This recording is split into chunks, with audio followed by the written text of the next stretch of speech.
Hello, everybody, and welcome to yet another edition of Paradigm Shifts in Educational Comedy. Happy Father's Day, everyone. And I am very tired at the moment. So, please forgive any spaciness or weird speech on my part. But anyway, I just got through watching this little bit. Total emergency alert, elite now evacuating, etc., etc., etc. And in a part of this, Alex said something to the effect of, if there is some sort of positive way of looking at this that maybe he missed, that he would like to know what that is. And even though me personally, Alex is a busy guy, and who am I, right? I don't get 10 million views a day, not well known worldwide. The chances of Alex even seeing this, much less taking the time to listen to it, are remote at best. But even so, I'm going to put it out there anyway. Because if it does any of you any good, then cool. Because obviously, Alex isn't the only person who has the concerns that he has. So obviously, anybody who has similar concerns, I would hope at least that they too are searching for the silver lining on the dark cloud, that they haven't just surrendered to the fear-based brainwashing and just gone, oh, well, that's it, this is it, this, doom and gloom and misery and shit's the only real reality, and oh, no need to look at anything else. Hopefully, a lot of you have not dived into that form of collective Stockholm syndrome and collective suicide, and that there are, in fact, a lot of you out there who are looking for a more positive way of viewing this.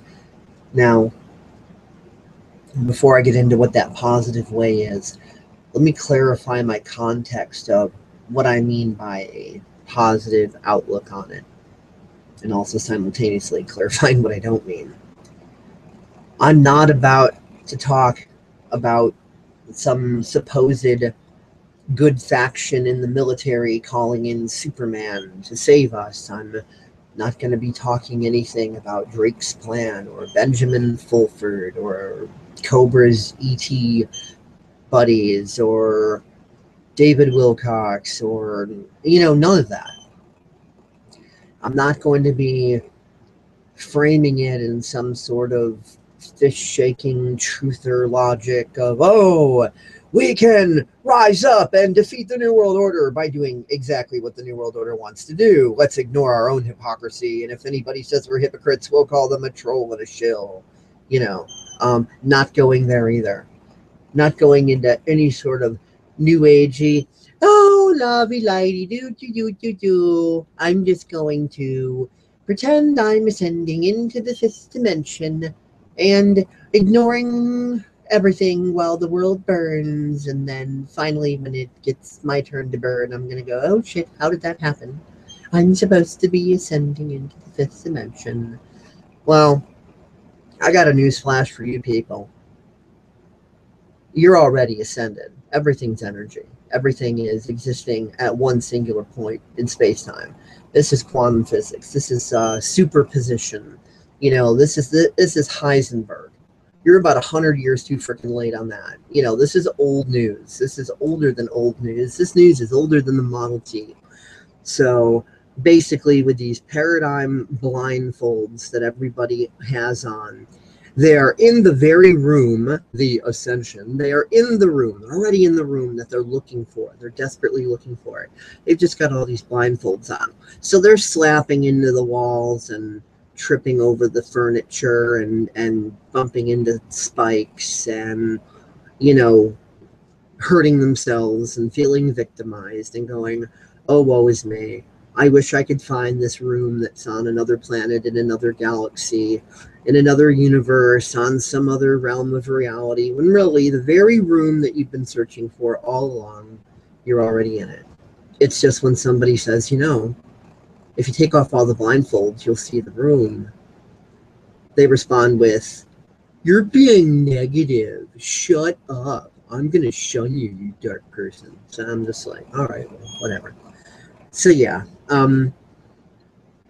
my positive perspective is not based on trying to appease people. It's not trying to stick what I'm saying in some box. It's not trying to conform to appease Alex or to appease the truth movement or to appease the New Agers or to appease the Republicrats or to appease the Democrats or appease the Libservatives or appease the Caniverals or appease anybody. Because right now, as the fear and panic is kind of kicking up a little bit, everyone is in appeasement mode, it seems. Oh, I want to be appeased, or I want to appease others.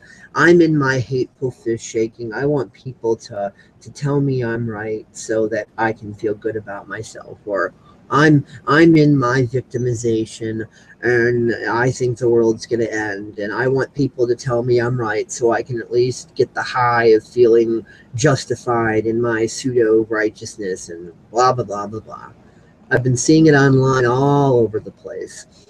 You know, dare to, you know, even have a difference of opinion and someone's going to cry like a little bitch. So, okay. This positive spin that I have on this is exactly one of those things. It doesn't fit into any box. People are addicted to their, you know, to feeling butthurt and self-righteous. And a lot of them are standing there going, the world's ending. That's all I'm willing to believe. I've had all my bad negative experiences. I'm not willing to look at anything else. And anybody who tells me otherwise is a horrible person and a minion of Satan or delusional or a government shill or blah, blah, blah, blah, blah. Fine. You know, I respect your right to those opinions.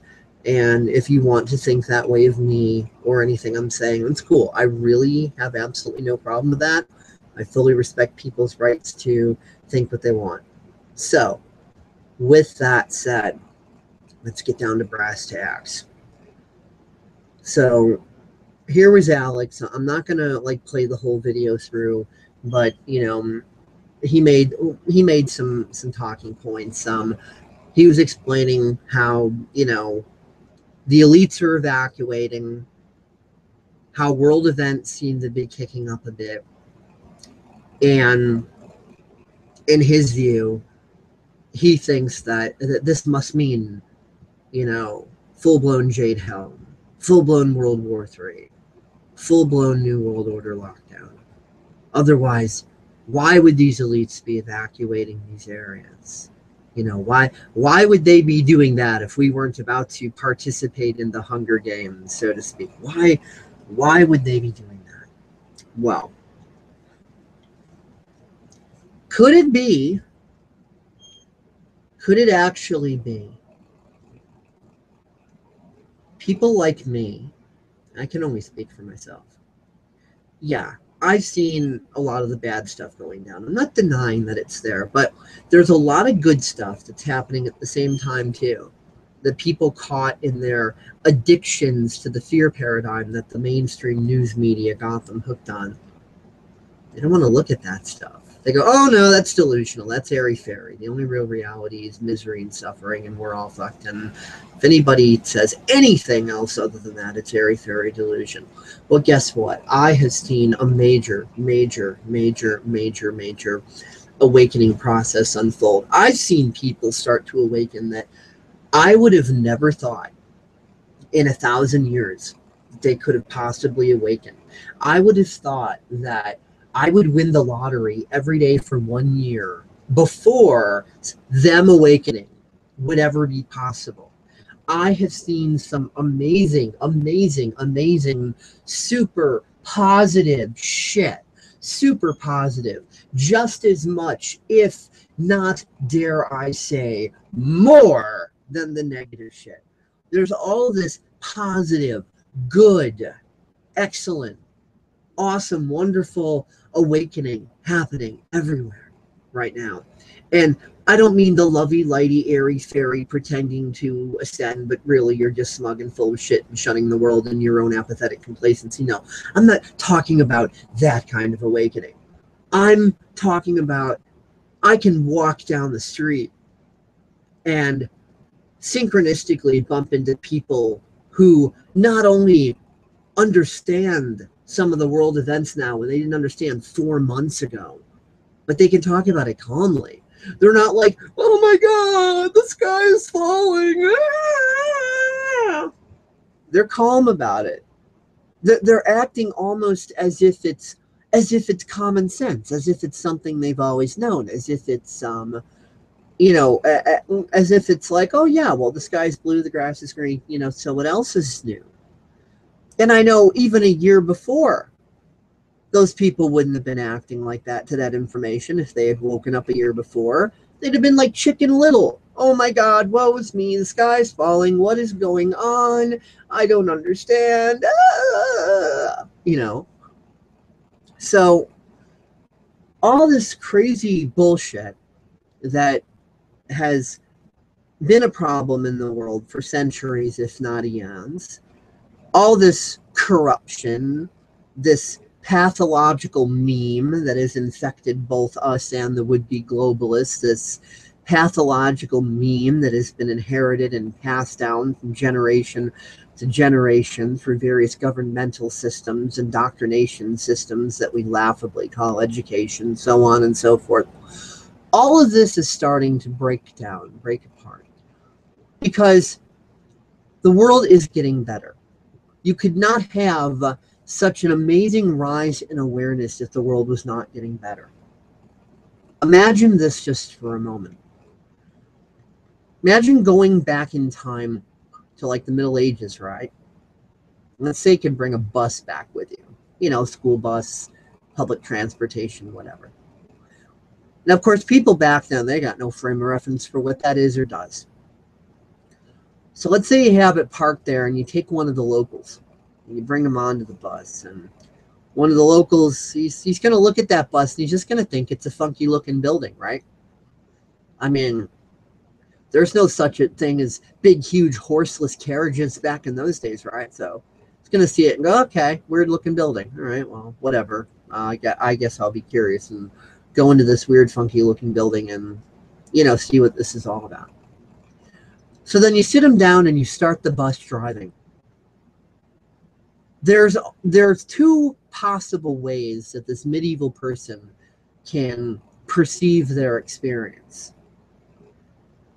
Either they can assume that they are in a stationary building that is incapable of moving, and that the land around them has now become demonically possessed by Satan, and the land is uprooting and jumping around them. And this person could go into complete total fear and terror, thinking that it's the end of the world. Oh my God, the land is uprooting. It must be demons. Satan's here. Oh my God, we're fucked. Or he can see it for what it is. The land is as it always has been. It is the bus that is moving.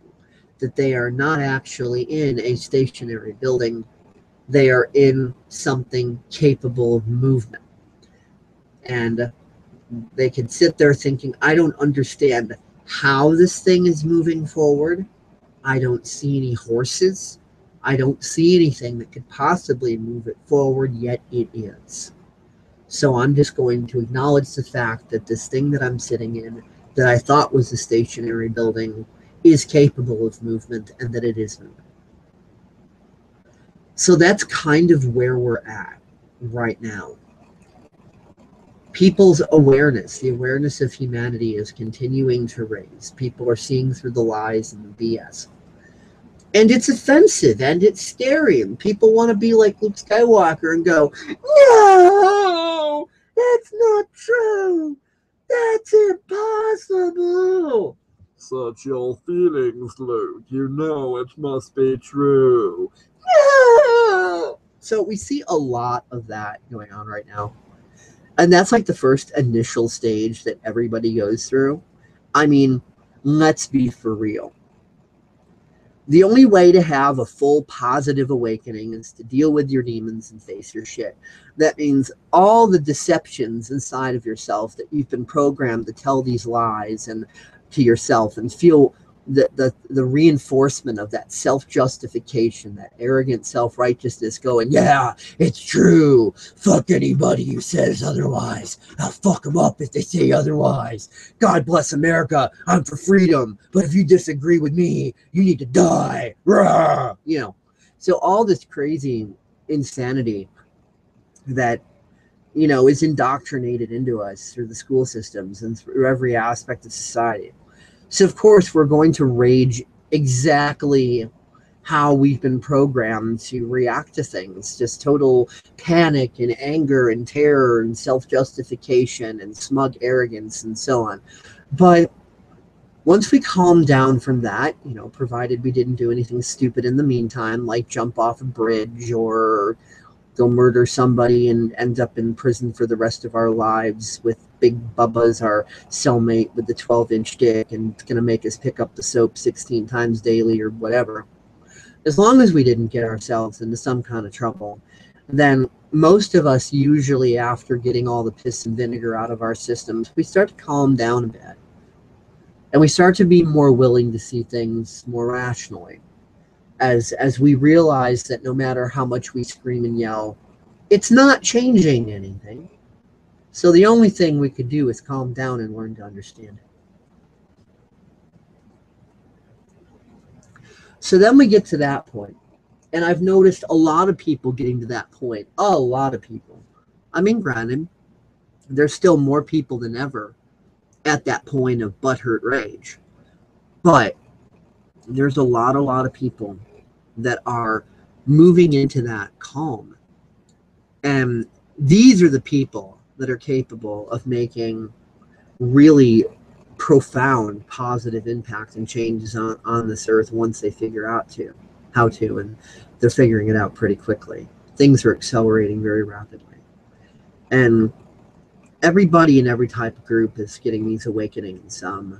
You know, even Alex recently was like, oh my God, I've discovered consciousness. We're all connected. There's intuition. There's this and that. And he was programmed to take that in a fearful way. And I don't blame him for that. You know, it's what we've all been trained to do. So of course that's going to be our first reaction. I can't blame anybody for that. And so obviously when Christians figure out that Jesus was talking about quantum physics and that he wasn't saying believe in the social title called Christ, otherwise I'm going to whoop your ass and send your ass to fry for all eternity. He was talking about all the works that I've done also shall you do, and greater still, that we're doing that every second of every day, quantum physics, and that we've created, through that physics, we've created this hell on earth. We have collectively co-created hell on earth. There's no pissed off toddler God going to toss us anywhere when we die because we combed our hair the wrong way. With that power of Christ, if you want to call it that, or God's position, or superposition, or whatever you want to refer to that, you know, Heisenberg, all that. You can look into it if you don't know what I'm talking about. But with all that, we're co-creating collectively hell on earth. We've been doing that. And Jesus is like, hey guys, you're creating hell on earth. Don't you want to maybe do something else? But, you know, we ignore the message. It's like we want to feel justified. Oh, I'm justified. I'm right. Everybody else is my enemy. Fuck you. So we're shaking loose from those sorts of fits. The New Agers think, oh, shun the dark, love and light, shun the dark. But really, they're just, you know, apathetically being complacent and acquiescent and not facing themselves, not facing the problems, not seeing a negative circumstance as a positive opportunity for positive change. They just want to close up into their little ball and bubble and go la la la la la. I'm floating off into the higher dimensions, la da da da da da da. And they're starting to realize that that's been a self-deception, that that's a crock of shit, that that the law of attraction is real, but that's not what it means. It doesn't mean shun the dark and ignore yourself, ignore your belief systems, and be dicks to everybody, and hope for a new car, and then it'll appear. And that's, you know, that's like believing in Santa Claus, the tooth fairy, or tooth fairy or something. That's, you know, that's all bullshit. So they're waking up to that. They're getting butthurt, like Luke Skywalker. No, it's not true. Yes, quantum physics is your father. No, you know. So they're going through their thing. Everybody right now is facing truth and moving through these realizations.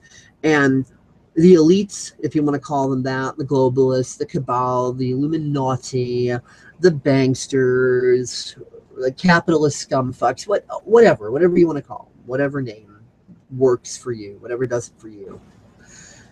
They're in their awakening too, because they forgot that if you're a warden, you're still inside the prison. So they've been indoctrinated into this psychopathic belief system that if they don't babysit everybody and control the world, if they don't control all of their external stuff, that you know, the world is over, doom and gloom. It's the end. Hostile, bye-bye, because the human race will just implode. That's their belief system. You know, it's crazy. You know, it doesn't make any sense, but they genuinely believe it. You know, it's like thinking you could put out a fire with gasoline, or, you know, or to avoid, you know, butt rape, stick a pitchfork up your ass. I mean, you know, it makes no sense. It's like, oh, in order to stay healthy, to stab yourself in the leg 1,000 times. It makes no sense. It's neurotic. It's stupid. But that's where the divine right to rule bullshit comes in. Then on the other side of the coin, you got the masses that are addicted to their side of the coin. Oh, we need babysitters. We can't do anything on our own. We're dumb. We're stupid. We're incapable. We're born into original sin. We're wretches, and we're yuck, and, you know, collective Stockholm syndrome, like a motherfucker. It's, you know, that's all the stuff the Pharisees were preaching about. And Jesus was like, hey guys, scribes and the Pharisees, now known as politics and organized religion. Jesus like, yeah, scribes and Pharisees, they're all full of shit. Don't listen to them. Don't listen to them. But we still listen to them, you know, because we don't know any better. I mean, I can't fault people anymore, really. I used to get like so mad, like, how dare those people act like that? Don't they know that they're being scumbags? Don't they know that they're being hypocrites? Don't they know that they're doing what the globalists want them to do? Answer, no, they don't know. They, honest to God, they don't know. But we're waking up, and the globalists are waking up. And the globalists are used to doing things in a certain way. They're used to the idea of, okay, the methods that we use to control the people, this is what has always worked, this is what will work, and this is what forever shall work. They're arrogant. They're like, I am God. What I say is always right, and that is the only truth. You know, so there's you know, the global stage has changed so much and so rapidly that even they don't have countermeasures for it. But they're still in this hubris, this arrogance of what has always worked will always work. I am God. I am George W. God Bush, and my demonic son, Obama. Everyone is a racist who doesn't agree with them. Barack scumfuck, he is there with me, and forever we shall reign, using the same stuff as always. And they've got like this high arrogance thing going. So, excuse me. So they're expecting all the old methods to work, and they don't. You know, they try to pull their crap and it falls apart, and they're like, why did that not work? That should have worked. I am God. I am the all-knowing. I am royal bloodline. Everything I have done has always worked. Moo-ha-ha, and always shall work forevermore. Moo-ha-ha. So why did it not work? I am angry and butthurt now. Wah! I am Obama. I'm going to cry like a little bitch, because without my teleprompter, I'm just saying, and looking left and right to act as if I have just said something profound. So yeah, Right now, big, huge, chaotic, mental, psychological, and perceptual mess for everybody. For you, for me, for the would-be globalist elites, for everybody. You know, hot and cold's coming together, steam is being created. And what all this does, it prevents things like World War III. It prevents things like total collapses. And let's put this into perspective, okay? These globalists, whatever you want to call them, they have so much freaking technology. They could endgame everything right now if they wanted to. I mean, you know, if you don't think that they don't have enough tech to destroy the entire planet within the next 30 seconds, if they really wanted to, then, you know, you've been living in a fluoride, you know, GMO infested freaking cave somewhere popping Prozac or whatever. Because come on, they've got more than enough technology to end it all, bam, like that, if they really wanted to. So why the dog and pony show? Doesn't anybody ever bother to really ask that bigger, deeper question? Why the dog and pony show? They have all these drones, this, that, whatever. They could just wipe out massive population centers. Chicago, New York, Miami, Los Angeles. Those could all be gone in the next 30 seconds if they wanted them gone. You know, if they feel that we are the big enemy that is standing in their way, let's face it, they could do away with us in 30 seconds. They have the technology, but instead of doing that, they put on this dog and pony show as if our opinion is important somehow, as if they need us for some reason, and they need to trick us into approving of them. And that if we don't ignorantly approve of them, they can't do anything of what they want to do. Has anybody ever bothered to ask why that is, huh? Why do they need us to look at all this and go, oh yeah, that's going on? Has anybody ever bothered to ask that question? If it was just a matter of, oh, they want to kill us all, population reduction, you know, 95% going away, da-da-da, they could have done it already. Don't kid yourself. They could have. It would take them like all of 30 seconds. You don't think they got the weaponry? Ha! All of 30 seconds. And also think about it this way. Whatever underground bases they might have or whatever, a really, really pretty tomb is still a tomb. It's still a grave. It's still where you stash a rotting corpse. And if they were to ruin the surface of the earth, they need the same things we do. You know, they can't live on radiation and vacuum. I mean, you know what I'm saying? And if they were to stay underground, that would only be able to maintain for a limited amount of time until it all died out. So, I mean, okay, you know, I really don't think that their idea of a victory is spending the rest of their days in a really comfortable grave. I really don't think that that's what they got in mind. And if you ask the question, why do they need us? Again, look into quantum physics. Look at how everything is connected. They literally cannot force their will on another. Now, let me clarify. You can force physical things on another. You can hit somebody. You can shoot them. You can blow up a building, whatever. That's not what I'm talking about when I say force of will. I mean, you can't walk up to somebody and say, okay, you don't believe what I believe, but I'm going to make you right now. I'm going to make you believe what I believe, motherfucker. Yeah, I'm going to fucking make you, bitch. That doesn't work.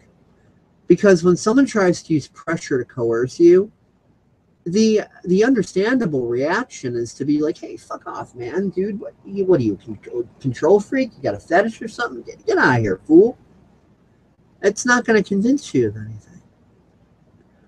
So the only way you can quote unquote convince anyone of everything is through inspiration, not force. Hence, the boiling frog experiment and so on and so forth. If the individual wasn't powerful, if you were just poor little me, I'm so weak I can't do nothing. I didn't know talent card. I'm not retired. I'm a talent card student. If that was the only real reality, if you were just so, by default, just so stupid, just so incapable, just so weak, why would they have to pump billions and billions and billions and billions of dollars constantly into a system designed to repress humanity? If our default state was this violent, horrible, sinful thing, why would they have to pump billions and billions and billions of dollars to teach us how to be scumbags if scumbaggery wasn't our default? Does anybody ever bother to think about these things? Do they? No, because we weren't trained to. So are you seeing the positive yet, Mr. Alex Jones? Are you seeing the positive yet, everybody? The really good news, the really awesome, best fucking news ever? They're running scared because we are winning. We're not losing. It's not World War fucking III. We are winning. Now, don't get me wrong. When I say we are winning, I'm not saying we aren't living in dangerous times. I'm not saying that a group of military people can't come into your neighborhood and kill you. I'm not saying that the Gaza Strip can't keep getting bombed. I'm not saying any number of catastrophes and horrors can't happen. I'm not talking about a magic wand. I'm not saying, all right, everybody, rest easy, folks, because, your babysitter hero Superman's come in, save the day. Everybody just relax. Don't need to do nothing now. Nothing to worry about here. No, I'm not saying that. What I'm saying is that bullies always feel victimized when they're not winning. And bullies are cowards. They only beat up on you when they have the high ground advantage. When they do not have the high ground, they run. They run because they are cowardly little pussy fucking bitches. They run. What do we see the elites doing right now? Running. Does this mean they're winning? Or does this mean they're losing? Think about it. And again, I repeat, an enemy who is losing is at their most desperate and dangerous. Like a cornered animal. So I'm not saying, oh, everything is fine, bunnies and kittens and tra-la, tra-la, tra-la. But what I am saying is because they are losing, which makes them more dangerous than ever, this means this negative circumstance is a really wonderful, positive opportunity for us to come together and create positive change. It is. It really, really is. And if we don't come together and do that, we deserve to get destroyed, nuked, whatever. If we're not willing to do that, then don't bother, worrying or being fearful about nukes or destruction or whatever. If we get destroyed, we deserve to at that point. We've got it coming, and fair is fair. But it doesn't have to go that route. And I personally don't think it will go that route. I don't think it's going that route. I see more and more people waking up and becoming more and more willing to do the right thing, even in the face of all these half-awake idiots that when you dare have a difference in opinion, they call you stupid and a troll and a shill and a government agent or whatever paranoid delusion they're under this week, and they act as if you have no right to express what you think and feel about anything. You have no right to be who you are unless you can prove it and quantify it and vet it and submit it through a board of inquiry of your peers and get it passed and stamped and notated and notarized. And that's all globalist thinking. So when someone comes up to me like that, like, oh, you're not allowed to have your opinion unless I and this other board approve, my reply is, well, I respect your right to your opinion, but you and your board of approval can go fuck yourself. I don't owe you anything. I'm not obligated to meet any of your expectations. And if you think I am, please provide legal proof of claim, which of course I know they can't do. That usually shuts them right up. At that point, they're just like, Dave, you're a moron. Shut up. You know, then it ends right there. But yeah. So Alex Jones and anybody who listens to Alex and anybody else, I hope you listen to this. I hope I've made you think a little. I hope I've made you possibly see that, you know, maybe there's a silver lining on this dark cloud and there's a lot of positive opportunity here that we could take advantage of and really kick some ass and do some awesomeness and come together and get rid of a lot of these ego filters inside of us, dump a lot of this arrogance and this hubris and this addiction to being justified. And at the very least, if you don't like somebody, at least respect their right to be who they are and just say, okay, you can be who you are. I don't like that, so I'm just not going to deal with you. End of story. No judgment, no fighting with them, no conflict. Just, all right, well, they're not my cup of tea. I'm going to go into a different direction. Or am I speaking too intelligently to be practical? Am I, you know, is what I'm saying too easy in a world that believes difficulty is the only real reality? And that anything being easy is a delusional, airy, fairy, you know, new agey pipe dream or whatever? Are you so addicted to your crack that you're not willing to open up to rehab? Because there's a lot of people who are getting over their crack addictions, so to speak. The addictions to their neural peptides, the chemicals in the hypothalamus that match the emotional frequency, literal frequency, like radio station, electrical frequency. Every emotion has a frequency. You run that frequency, it accesses your local pharmacy, CVS, Walgreens. It's built into your head. It's called a hypothalamus. The matching neural peptide gets infused into your bloodstream. And if it's one of the more yicky emotions, one of the more the more yucky it is, the more corrosive the neural peptide, the more it's physically bad for you, the more it works with the fluoride and the GMOs and the poisons to help you kill yourself faster because of your addiction to fear, your addiction to trauma, your addiction to misery. There's a lot of people looking at that going, yep, I'm an addict and I don't want to be an addict anymore, so I'm going to move out of that. I'm going to live a better life. I'm going to help create a better world. And anybody who doesn't move out of it is fucked. GMOs are going to kill you. The fluoride's going to kill you. Your own state of being is going to kill you. Your belief system's going to kill you. You're dead and you're fucked, but humanity will be fine. Because, in my view, enough of humanity is awakening and enough of humanity saying, hey, you know, I've been taught to be a bit of shithead by a fascist system. I've been taught to be a Nazi, but, you know, I'm done with that. I'm done with my addictions to these justifications. I'm done. I'm going to be a better person. I'm going to activate that frontal lobe, the free will center of the brain that's able to go, hey, I'm looking at all this external information, but fuck the external environment. I'm going to do something different. Because without the frontal lobe, you couldn't have straw huts, which couldn't have evolved into houses and so on. You couldn't have invention. You couldn't have creativity. You couldn't have music. The default neural networks look around and say, this is my environment. It's always been this way. It always will be this way. Nothing I can do about it. The frontal lobe says, fuck all that data. Let's use imagination. Let's see what I could do. Oh, what happens if I put all this wood and straw and stuff together? Oh, look, a hut. I just invented a hut. But, you know, I don't like it that water still gets in. Okay, so I'm going to mix mud with that and more straw and layer it and let it dry in the sun. And maybe that'll keep the water out. Oh, wow, it does, you know. So our frontal lobe, free will choice, allows us to say, screw the external environment data. Screw what my peers say. Screw what my eyes say. Screw what my ears say, or ears hear. Fuck it all. I'm going to give myself permission to imagine, to dream. And I'm going to take what I dream and I'm going to try it in practical application in physical reality. I'm going to see if it works. If it doesn't, that's okay. I can learn from those mistakes. I can see what went wrong. I can refine my idea. I can try again. Thomas Alva Edison once said, you know, I have not failed. I simply discovered 10,000 ways to not make a light bulb.